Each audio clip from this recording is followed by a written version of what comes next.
Good morning, everyone. My name is MightyStream. I'm going to do the December 2nd Spiritual Principle a Day in a meditation. Hope you're doing well. Let's go ahead and get into that meditation. It's early yet here, not quite 4:30 a.m. All right, the title of the meditation, Accepting Reality. The fantasy world that we lived in during active addiction fades as we begin to see and accept life as it is. Now, that comes from our IP number 10, Working Step 4 in Narcotics Anonymous General Guidelines. It took a lot of effort to create the alternate reality we lived in for so long. We invested in false perceptions and delusions about our lives and went to great lengths to maintain them. We became isolated from everyone and everything outside our self-made prisons.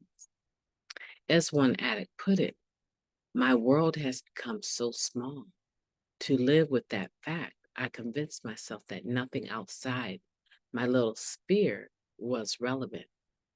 In truth, we were only kidding ourselves. Denial and dishonesty protected us from seeing the harm we were causing. Once we raised the curtain of self-deception, we recognized the lies we've been telling ourselves. In step 1, we discovered many truths, but seeing the truth doesn't always lead to instant acceptance. It takes time to accept our addiction and life the way it really is. As one member said, I was a legend in my own mind, and I didn't want to let that go. By working steps 4 and 5, we identified the exact nature of our wrongs as well as what's exactly right with us.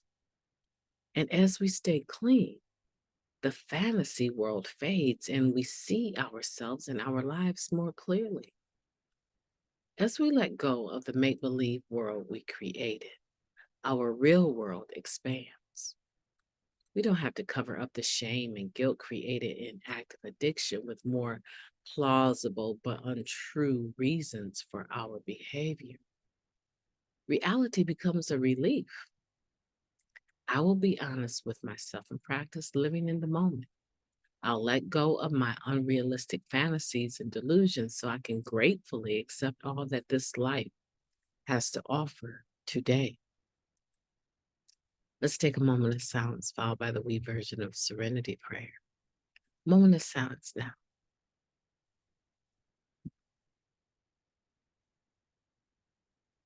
Thank you, God. Grant us the serenity to accept things that we cannot change, the courage to change the things that we can, and the wisdom to know the difference. Just for today, please and thank you. Accepting reality. Simply put, we were delusional, right? We had so many false perceptions.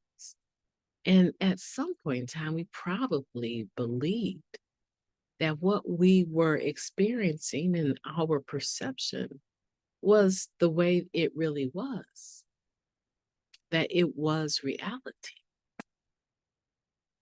But then someone probably pointed out, how would you even know you're high all the time? Like, how can you remember? You were nodding the whole time. How could you remember that I came by and dropped some groceries off and you never even acknowledged? How would you remember that? Maybe that's what you thought you did, that you expressed your gratitude, but you didn't. Oh, I can remember having conversations like that where I felt this and that happened, and I was so sure that my perception of things was the truth, only to come to find out, excuse me, that the other individual had a more accurate understanding of what had taken place, verified sometimes by other people. Oh, there's so many things, so many balls that I dropped as a direct result of actively using, so many close calls because of not paying attention, driving under the influence, so many close calls. So today, yes, I've been clean over 3 decades. Yeah, sure. But I'm not dogmatic about what my perception is of my past. I use denial and dishonesty, sometimes knowingly, to protect myself from acknowledging and seeing the harm that I was causing. That is not new information. That's the story of an addict. Because then taking responsibility for my actions, my act of addiction, also entails that I'm going to accept reality. This last paragraph in quotations, where it talks about we don't have to cover up the shame and guilt created in active addiction with more plausible but untrue reasons for our behavior.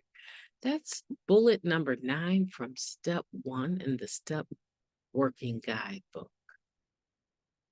It asks us, have we given plausible but untrue reasons for our behavior?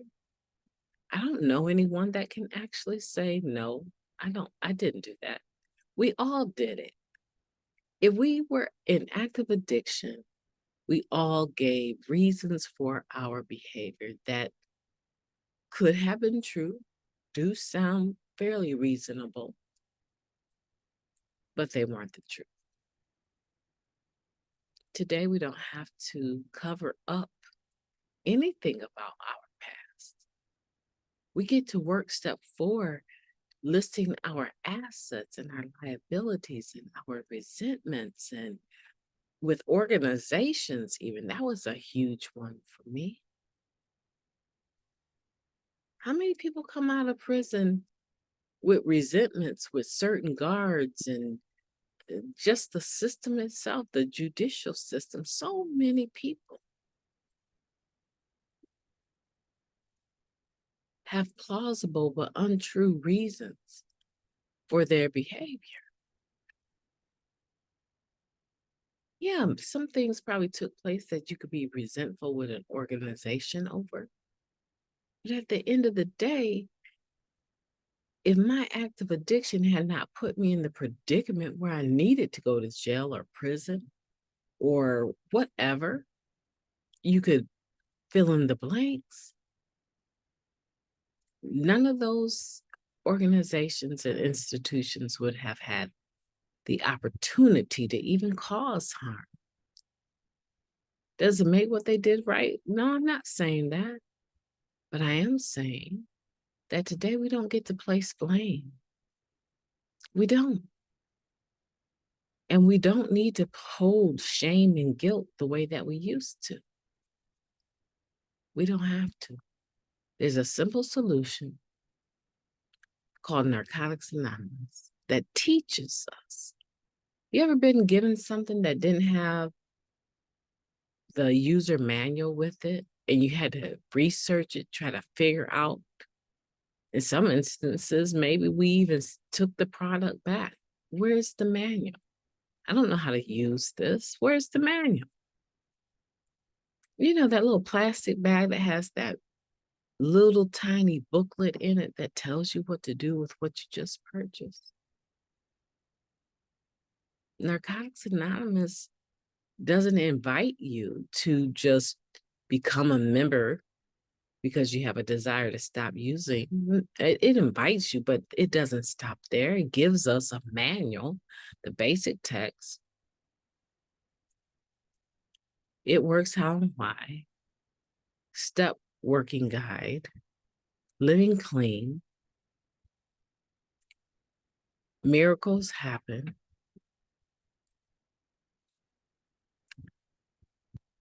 There's so many pieces of literature, so many manuals that have been given to us so that we can learn how to live spiritual lives in recovery.